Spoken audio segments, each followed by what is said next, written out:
Syllabus ख़त्म नहीं हो रहा है, टाइम मैनेज नहीं हो रहा है, पैसे नहीं हैं, ये सारी दिक्कतें हम सबकी लाइफ में आती रहती हैं। अगर आप पढ़ाई-लिखाई कर रहे हैं और आपको इस तरह की टेंशन्स नहीं हैं, तो आप झूठ बोल रहे हैं। दोस्तों, आज मैं आपको 5 टेंशन्स के बारे में बताने वाला हूँ, जो आपको बहुत परेशान करती हैं, उनको कैसे सॉल्व कर सकते हैं, उसके बारे में बातें करते हैं। मैं जो तरीके बताने वाला हूँ, वो तरीके हैं जो मैं खुद भी इस्तेमाल करूँगा और मैं ये गारंटी नहीं करता हूँ कि ये वर्क करेंगे, लेकिन आप इन चीज़ों से सीख के अपनी लाइफ में उतार के चीज़ों को बेहतर कर सकते हैं। पहली बात आपको जानना है कि टेंशन होती क्या है, टेंशन कैसे आती है और टेंशन की वजह से क्या-क्या दिक्कतें होती हैं। टेंशन क्या होता है? जैसे खिंचाव होता है, मतलब जो आप कर सकते हैं और जो आपको लगता है आप कर सकते हैं, उसके बीच में जब गैप होने लगता है तो आप परेशान हो जाते हैं। लेकिन परेशानी के साथ दिक्कत ये है कि ये थोड़ा-सा होता है तो अच्छा लगता है। जैसे आप सड़क पे चल रहे हैं और आप जूता आगे चला रहे हैं, सड़क थोड़ा पीछे खींच रही है, थोड़ा-सा फ्रिक्शन है तो आप अच्छे से चल पाएँगे।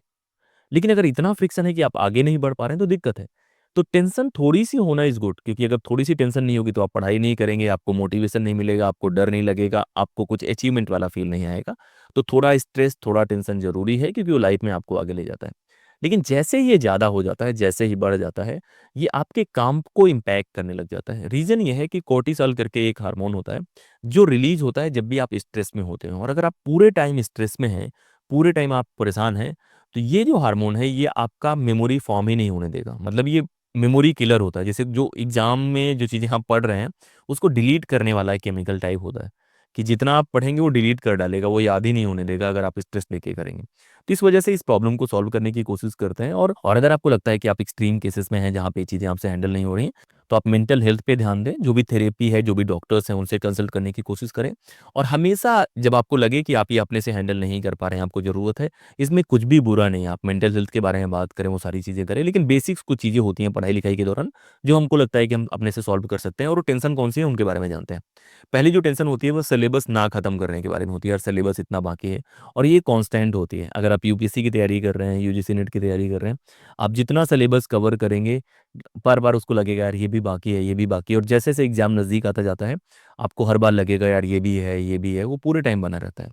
अब इसको सही तरीके से खत्म करने के लिए एक अलग से वीडियो मैंने बनाया है कि सिलेबस कैसे खत्म करते हैं। लेकिन इन जनरल है कि आपको क्लैरिटी होनी चाहिए कि सिलेबस कितना है। एक बार आपके अंदर क्लैरिटी है कि सिलेबस कितना है, बहुत बच्चे क्या करते हैं, शुरू से पढ़ना शुरू कर देते हैं और बाद में देखते हैं 3 महीने बाद कि सिलेबस क्या है। पहला काम है, आपको हमेशा सिलेबस आपके दिमाग में होना चाहिए। जो भी एग्ज़ाम आप टारगेट कर रहे हैं, उसका सिलेबस आपको याद होना चाहिए। याद मतलब याद होना चाहिए। अगर उसका सिलेबस याद नहीं है, तो उसका जो बुक्स हैं, वो कैसे याद करोगे? सिलेबस याद करो, सिलेबस को फ्रेम करो, उसके लिए कौन-सी किताबें हैं लेके आओ, वो पढ़ना शुरू करो, और अगर आपको लग रहा है कि आप कंप्लीट नहीं भी पढ़ पाओगे, आपके पास कम टाइम है, तो दूसरा प्रिंसिपल यूज़ कर लेते हैं, जिसे हम 80-20% बोलते हैं, कि 20% सिलेबस से 80% चीज़ें आती हैं। लेकिन वो आप तभी कर पाएँगे जब आपको सिलेबस की बहुत अच्छी अंडरस्टैंडिंग है। मान लीजिए कि हम पॉलिटी पढ़ना चाह रहे हैं, लक्ष्मीकांत आपको 900 पेज, 800 पेज की बहुत बड़ी लगती है, और आपको लग रहा है कि आपके पास शायद उतना टाइम नहीं है। तो आपको जो 20% जो सबसे इम्पोर्टेंट है, वो बार-बार पढ़ना चाहिए, उस पे फ़ोकस करना चाहिए, बाकी भी कवर करने का कोशिश करना चाहिए। तो पहला ये है कि आपको पूरा कवर करने के बारे में सोचना है।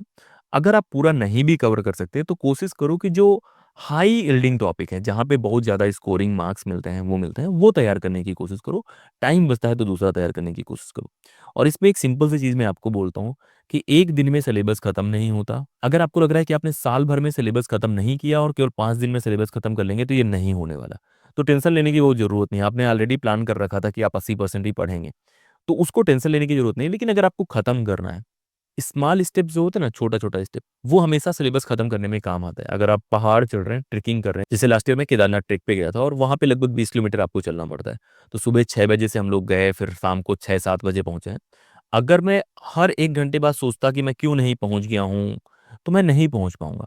लेकिन मैं इतना सोचूँ कि मैं 1 घंटा चलूँगा, फिर ब्रेक लूँगा, फिर 1 घंटा चलूँगा, तो मैं पहुँच सकता हूँ। तो सिलेबस खत्म करने का है, पहला तो पूरा खत्म करो, नहीं तो आप पारेटो प्रिंसिपल लगा के जो 80% जहाँ से नंबर मिल रहे हैं, वो तैयार करो, और हमेशा छोटे-छोटे स्टेप्स लेके खत्म करने की कोशिश करो, और पैनिक मत करो। दुनिया में सारे लोग सिलेबस खत्म करके टॉप नहीं करते, बहुत लोग कम सिलेबस पढ़ के भी टॉप कर जाते हैं। दूसरा है टाइम मैनेजमेंट के बारे में, जो बहुत बार सिलेबस से ही जुड़ा हुआ है। लेकिन ये सिर्फ टाइम मैनेजमेंट नहीं होता, टाइम हमेशा फ़ोकस से जुड़ा होता है। मान लो एक ऐसा टाइम है जहाँ आपका मन ही नहीं लग रहा पढ़ाई में, आपके पास 50 घंटे हैं, क्या करोगे? गोल है प्रोडक्टिविटी, गोल है एफिशिएंसी, कि भाई मेरे पास 10 घंटे थे, उसका यूज़ करके मैंने क्या याद करने की कोशिश करी, उसको मैं एग्ज़ाम में कैसे ले आ पाऊँगा। तो टाइम मैनेजमेंट की टेंशन सबको होती है, क्योंकि आपका सिलेबस खत्म नहीं हो रहा, आप रिवाइज़ नहीं कर रहे हैं, आपके नंबर अच्छे नहीं आ रहे हैं। इसके लिए एक कॉन्सेप्ट होता है अल्ट्रेडियन रिदम का। रिदम क्या होता है कि आपका ब्रेन जो होता है वो हमेशा बराबर फोकस पे नहीं रहता, तो उसमें एक रिदम होती है, वो कभी पीक पे जाता है फिर डाउन आता है, ऐसे ऐसे करके होता है। आपको वो पिक करना है, आपको ये पिक करना है कि आपका सबसे प्रोडक्टिव टाइम कौन सा है। एक बार आपने पता कर लिया कि आपका सबसे प्रोडक्टिव टाइम ये है, फिर आपको ये पता करना है कि आपका सबसे प्रोडक्टिव काम कौन सा है। रिवीजन को मैं सबसे प्रोडक्टिव काम मानता हूँ, जो आपने नोट्स बनाए हैं उनको रिवाइज करने को मैं मानता हूँ। तो आपको उसको अरेंज करना है कि सबसे प्रोडक्टिव टाइम मेरा आता है सुबह 6 से लेके 8 तक के बीच में। जो सबसे इंपॉर्टेंट काम है, जो मैंने बताया सिलेबस वाला जो सबसे इंपॉर्टेंट काम है, उसको वहाँ अरेंज कर देना है। फिर उस तरह से एक टाइम टेबल बनाना है जहाँ पे आप थोड़े फ्लेक्सिबल भी रहो और आप बेस्ट यूटिलाइज कर पाओ अपने फोकस का और टाइम का। ये सिंपल ट्रूथ है, इसमें कुछ नहीं। और इसमें मैं हमेशा बोलूँगा कि मोटिवेशन से ज़्यादा डिसिप्लिन का ध्यान देना। बहुत बच्चों को मैं देखता हूँ, वो सोचेंगे कि यार मैं मोटिवेटेड हूँ, 10 दिन बहुत तेज़ी से पढ़ेंगे, फिर 10 दिन नहीं पढ़ेंगे। ये कभी मत करना। कंसिस्टेंसी बहुत इंपॉर्टेंट है, और कोई भी आदत 1 महीने तक अगर आपने चला ली तो वो आदत बन जाती है। तो टाइम मैनेजमेंट के लिए टाइम की वैल्यू करो, टाइम का जो रिदम है उसको समझने की कोशिश करो, और उसमें भी ट्रिक्स होती हैं। एक ट्रिक होती है पोमोडोरो, जो मैंने बहुत बार आपको बताई हुई है। कोई भी काम अगर आप क्लॉक लगा के करते हैं कि 25 मिनट में मुझे करना है, तो ब्रेन कहता है यार ये 25 मिनट करेंगे, फिर 5 मिनट का ब्रेक मिलेगा। तो ये वाली टेक्निक यूज़ करोगे तो बहुत अच्छा लगेगा।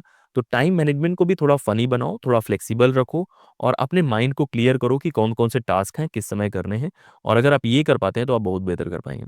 तीसरी जो टेंशन होती है वो होती है सेल्फ डाउट या कंपैरिज़न वाली टेंशन, कि किसी भी एग्ज़ाम की आप तैयारी कर रहे हैं, आपके बगल में आपका दोस्त भी कर रहा है, वो कितना सिलेबस पढ़ लिया, उसका टाइम मैनेजमेंट कैसा है, उसका एग्ज़ाम कैसे है। फिर आप बहुत बार सोचेंगे कि यार मैं एग्ज़ाम निकाल पाऊँगा कि नहीं निकाल पाऊँगा, नहीं होगा तो क्या होगा? घर वाले क्या सोचेंगे, मेरी इज़्ज़त का क्या होगा? ये बहुत सारे थॉट्स आपके दिमाग में आते रहते हैं। इसमें कुछ भी गलत नहीं है। मतलब ये सबके दिमाग में आते हैं, किसी में कम आते हैं, किसी में ज़्यादा आते हैं। लेकिन आपको एक-एक चीज़ का ध्यान देना है कि हर इंसान की जो जर्नी है ना वो डिफरेंट है। मैं जैसे हूँ तो मेरे बहुत सारे दोस्त हैं जो तैयारी कर रहे थे यूपीएससी की, कुछ ने क्रैक कर लिया। मेरे बहुत सारे दोस्त हैं जो मेरे साथ पीएचडी कर रहे थे, उनकी जॉब लग गई। मेरे बहुत सारे दोस्त हैं जो अलग-अलग डोमेन में काम कर रहे हैं। मुझे पता सब होना चाहिए कि कौन किस डोमेन में काम कर रहा है। लेकिन खुद को हमेशा दूसरे की जगह रखने की ज़रूरत नहीं है। सबकी अपनी लाइफ़ है, हो सकता है उसकी लाइफ़ में करियर में बहुत अच्छा हो लेकिन कहीं अच्छा ना चल रहा हो। तो उन सारी चीज़ों को देखो और खुद पे भरोसा करो। कोई भी काम अगर आप कर रहे हैं, कुछ काम 1 महीना लेते हैं, कुछ काम 6 महीने लेते हैं, कुछ काम साल भर लेते हैं। जैसे मैं किसान वाली फैमिली से हूँ, तो अरहर अगर आप लगाएँगे तो 1 साल लेती है। कुछ फसल होती है जो 2 महीने लेती है। तो बेचारा सागौन लगाओगे तो 20 साल लेता है।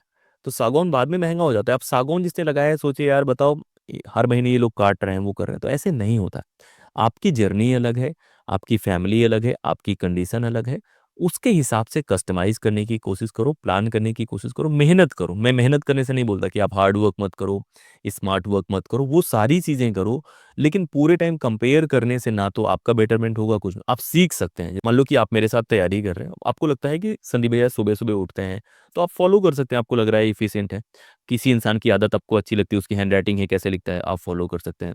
किसी इंसान का वॉक करना पसंद है, कुछ है, तो आप बाली की तरह बनो, उनकी जो अच्छी क्वालिटीज़ हैं लाने की कोशिश करो।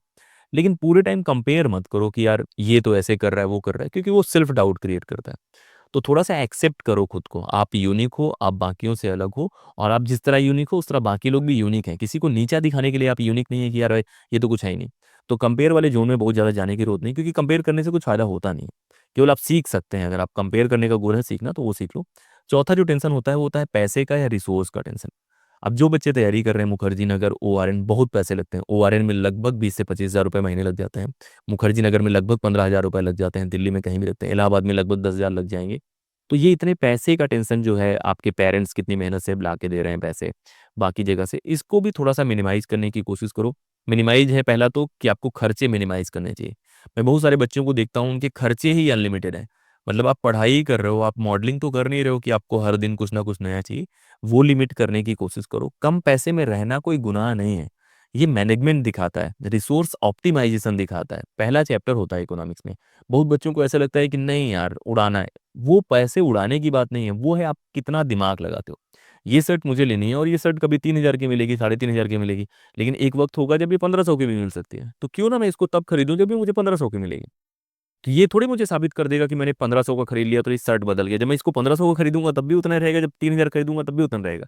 तो ये रिसोर्स ऑप्टिमाइज़ेशन की बात है कि जो रिसोर्सेज़ आपके पास हैं, उसका बेस्ट यूटिलाइज़ करो। दूसरा है रिसोर्स जनरेशन के बारे में कि ठीक है आपको लग रहा है कि यार आप पैसे अर्न करना चाहते हो। दिल्ली में अगर कोई रह रहा है, साउथ दिल्ली में है, तो लोग ट्यूशन पढ़ा के, अगर आप साइंसेस से हैं तो वहाँ से पैसे जनरेट करते हैं। अगर आप यूपीएससी कोचिंग में मेंस ये सब लिख चुके हैं तो आप फ्रीलांस करके पैसे कमा सकते हैं। अगर आपको कंटेंट क्रिएशन आता है, कुछ और करके आप पैसे कमा सकते हैं। तो इस तरह के अलग-अलग कामों से आप पैसे कमा सकते हैं और ये अगर आप करते हैं तो कहीं न कहीं आपका रिसोर्स वाला दिक्कत हो जाएगा।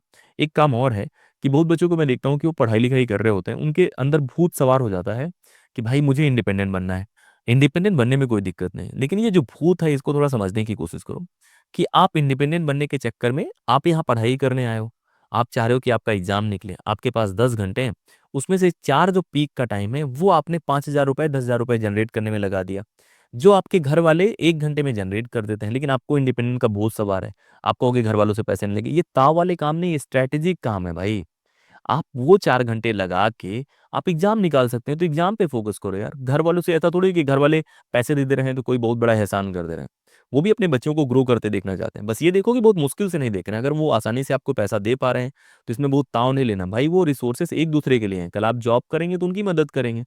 तो स्ट्रैटेजिक रहो, इसको ईगो इश्यू मत बनाओ। मैं बहुत सारे बच्चों को देखता हूँ कि भैया मुझे बस अपने पाँव पे खड़े होना है। ठीक है यार, लेकिन उसको दिमाग तो लगाओ कि पाँव पे खड़े होने के चक्कर में सर थोड़ी कटवा दोगे।